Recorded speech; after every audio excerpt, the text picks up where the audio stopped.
आज 2 फरवरी रविवार है और आज ही बसंत पंचमी का त्योहार भी मनाया जाएगा और साथ में माघ मास के गुप्त नवरात्रि का भी चौथा दिन है आज। और आज चौथे दिन 10 महाविद्याओं में से चौथी महाविद्या देवी भुवनेश्वरी की पूजा की जाती है और साथ ही माँ कुष्मांडा की भी पूजा की जाती है। तो आज की इस वीडियो में आप जानेंगे माँ भुवनेश्वरी की संपूर्ण कथा को। तो हो सके तो वीडियो को अंत तक देखिएगा, क्योंकि वैसे भी कथा को बीच में अधूरा नहीं छोड़ना चाहिए। और अगर पसंद आए तो वीडियो को लाइक एंड शेयर जरूर कीजिएगा और चैनल पर नए हैं तो सब्सक्राइब भी कर ही दीजिएगा और कमेंट बॉक्स में जय माता दी भी लिखना मत भूलिएगा। तो देखिए, 10 महाविद्याओं में माँ भुवनेश्वरी चौथा स्वरूप है। अपने नाम के अनुरूप ही तीनों लोकों की स्वामिनी है माँ भुवनेश्वरी, यानी कि भुवन की ईश्वरी, यानी कि पूरे पृथ्वी की ईश्वरी स्वामिनी। आद्या शक्ति माँ भुवनेश्वरी पूरे संसार को धारण करती है, इसका पालन पोषण करती है। इसीलिए माँ भुवनेश्वरी को जगत माता और जगत दात्री के नाम से भी जाना जाता है।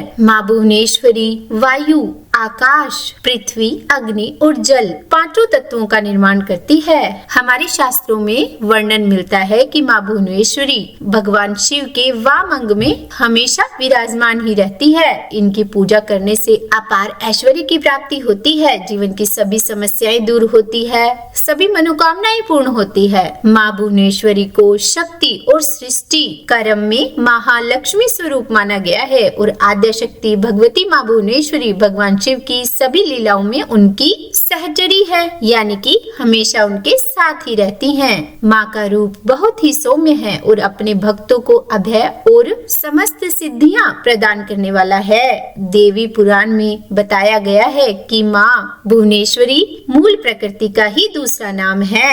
माँ भुवनेश्वरी के श्री अंगों से ऐसी आभा निकलती है जैसे कि सुबह के समय सूर्य देवता से निकलती है। और माँ अपने मस्तक पर चंद्रमा का मुकुट धारण करती है और उनके 3 नेत्र हैं और उनके मुख पर हमेशा मुस्कान छाई रहती है। माँ भुवनेश्वरी की भुजाओं में पाश, अंकुश, रथ और अभय मुद्रा विराजमान रहती है। तो चलिए आज हम आपको इनकी जन्म से जुड़ी पुरानी कथा के बारे में बताते हैं। एक बार मधुकैटभ नामक महादैत्यों ने पूरी पृथ्वी पर हाहाकार मचा रखा था। तब सभी देव मिलकर भगवान विष्णु के पास गए और उनको अपनी निद्रा का त्याग करने के लिए प्रार्थना करने लगे, ताकि वे जल्दी से उठकर मधुकैटभ को मारकर उनकी रक्षा करे। भगवान विष्णु ने निद्रा का त्याग किया तथा जागृत हुए और उन्होंने 5000 वर्षों तक मधुकैटभ नामक दैत्यों से युद्ध किया। बहुत अधिक समय तक युद्ध करते हुए भगवान विष्णु थक गए और वे अकेले ही युद्ध कर रहे थे। अंत में उन्होंने अपने अंतःकरण की शक्ति योग माया आद्या शक्ति से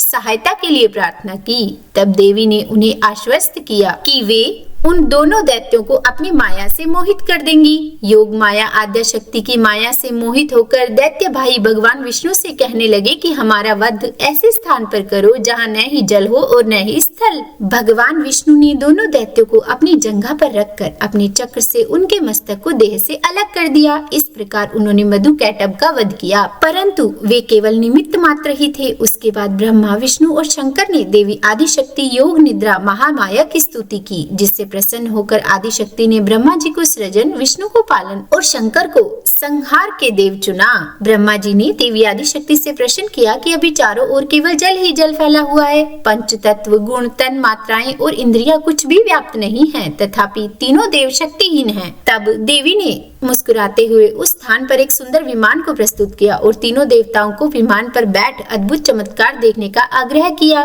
तीनों देवों के विमान पर आसीन होने के बाद वह देवी विमान आकाश में उड़ने लगा और उड़कर ऐसे स्थान पर पहुंचा जहां जल नहीं था। वह विमान वायु की गति से चलने लगा तथा एक सागर के तट पर पहुंचा। वहां का दृश्य अत्यंत ही मनोहर था और अनेक प्रकार के पुष्प वाटिकाओं से सुसज्जित था। तभी वहां देवों ने एक पलंग पर एक दिव्यांगना को बैठे हुए देखा। देवी ने रक्त पुष्पों की माला और रक्तांबर धारण कर रखी थी। वर, पाश, अंकुश और अभय मुद्रा धारण किए हुए देवी भुवनेश्वरी त्रिदेवों के सन्मुख दृष्टिगोचर हुई, जो सहस्रों उदित सूर्य के प्रकाश के समान कांतिमय थी। ये सब देखने के बाद भगवान विष्णु ने अपने अनुभव से शंकर तथा ब्रह्मा जी से कहा कि ये साक्षात देवी जगदम्बा महामाया है और इसके साथ ही यह देवी हम तीनों और संपूर्ण चराचर जगत की कारण रूपा है। तीनों देव भगवती भुवनेश्वरी की स्तुति करने के निमित्त उनके चरणों के निकट गए। तीनों देवों ने देवी के चरण कमल के नख में संपूर्ण जगत को देखा और ये सब देखने के बाद त्रिदेव यह समझ गए कि देवी संपूर्ण ब्रह्मांड की जननी है। तो बोलिए जय माँ भुवनेश्वरी। उम्मीद है वीडियो पसंद आई होगी। अगर अच्छी लगी हो तो लाइक एंड शेयर कीजिएगा और चैनल पर नए हैं तो सब्सक्राइब भी कर ही दीजिएगा और हाँ, कमेंट बॉक्स में जय माता दी भी जरूर लिखिएगा। तो बोलिए जय माता दी।